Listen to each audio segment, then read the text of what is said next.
Art and light have twined themselves to create a new masterpiece, my friend. Dabbled in installation art for the first time, with light as my primary medium. The whole idea had me bewitched, how light can alter the perception of space and time. Had this crazy concept to visualize, an immersive, light-based installation sculpted out of mixed media art. Now that, my friend, is a galaxy of thoughts colliding. Anyway, had a chat about it with Nina, and she seemed pretty intrigued.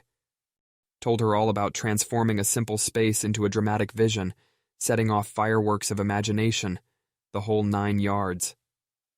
She was pretty excited to see my work, even asked for a personal tour. Now isn't that some pressure? Speaking of drama, damn, that new Star Wars is a sight to behold. Do agree it's their best work so far? The cinematography blew my mind apart, and oh, what a beauty the full moon was yesterday. Painted a mesmerizing shadow right on my canvas. The whole talk about light and shadows got me reminiscing about that classic Moonlight Sonata. Could almost hear the piano playing in the backdrop. Never fails, that magic of Beethoven. No wonder Nina thinks my life's an art-filled chaos, but hey, what's life without a bit of dancing in it? Had that crazily vibrant track, Stairway to Heaven, playing on loop today. Nikki guessed it in an instant. Imagine that. Doesn't mean I'm predictable, though, or let's just say it's a testament to her strong memory.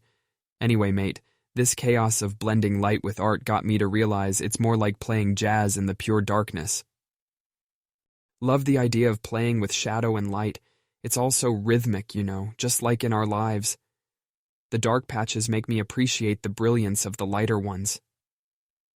So here's to hoping my reflections on light and darkness translates well onto my art. Oh, and our conversation isn't complete without some inanity, right? You remember Mr. Socks, the feral tabby cat from the corner block? I think he's taken a shine to me, keeps scratching at my studio door, probably drawn to the lights.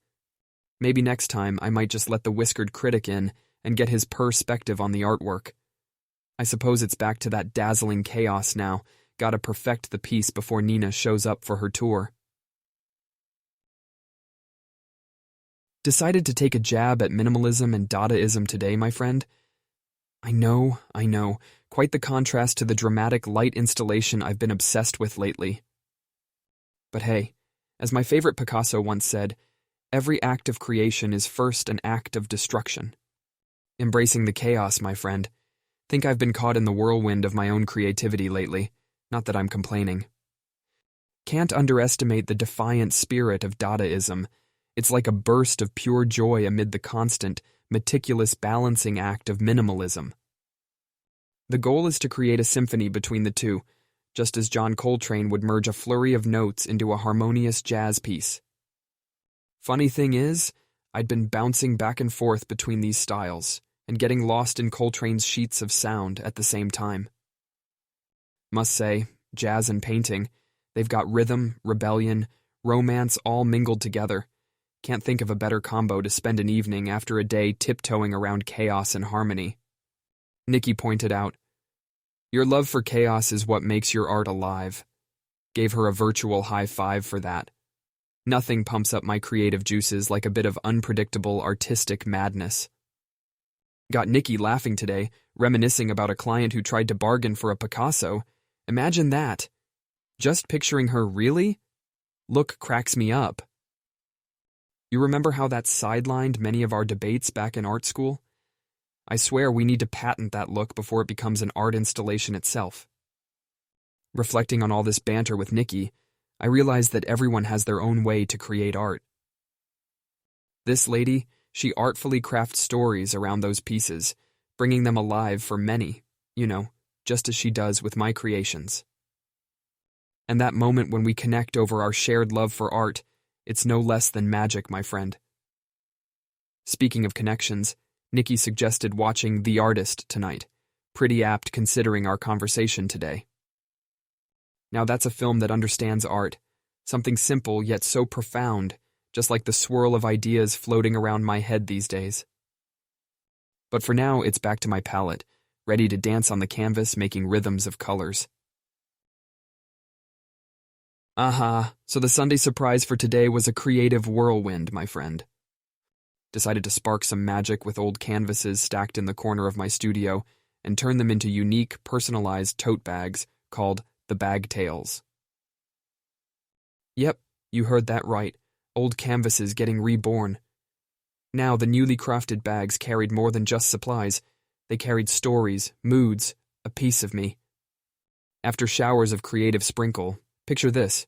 My room's turned upside down with a mountain of fabric scraps, threads, and tools.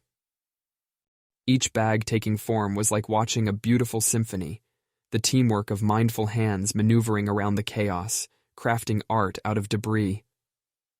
Remember how back at Yale we do upcycling projects and prided ourselves in making use of every little scrap? Something reminiscent of those carefree days, but now, with a professional tint and a proud brand name. Shared this with Nikki today.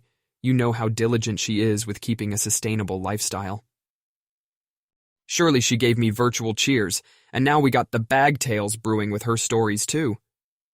I mean, imagine a Nina tail attached to each bag. We got ourselves a perfect blend of storytelling and sustainability. And the quirkiest part, got a suggestion to check out similar initiatives in Berlin while chatting. Who knew upcycled art had a fan base in Germany? Now that's my Sunday evening sorted. Been humming Stairway to Heaven today. Something about the song just resonates with the art grind, adds to the vibe in a strange way. Nikki picked up the tune in the background. Predictable Andy, she called me. Okay, maybe that's not entirely false. I am a creature of habit after all, when it comes to my favorite tracks. Oh wait, almost forgot. You remember that tabby cat from the corner block, Mr. Socks? He's somehow become my new studio companion, keeps scratching at the studio door whenever I'm working late. I think he's looking for some cozy company, or maybe he's an art critic in disguise. Thinking of letting him in next time. Who knows, maybe we'll see some perfect art then. Anyway, gotta get back to crafting more totes now, hoping to get a solid collection ready before I hit the week. Maybe you'd offer a hand someday. Wouldn't mind the company amidst the canvas mountains.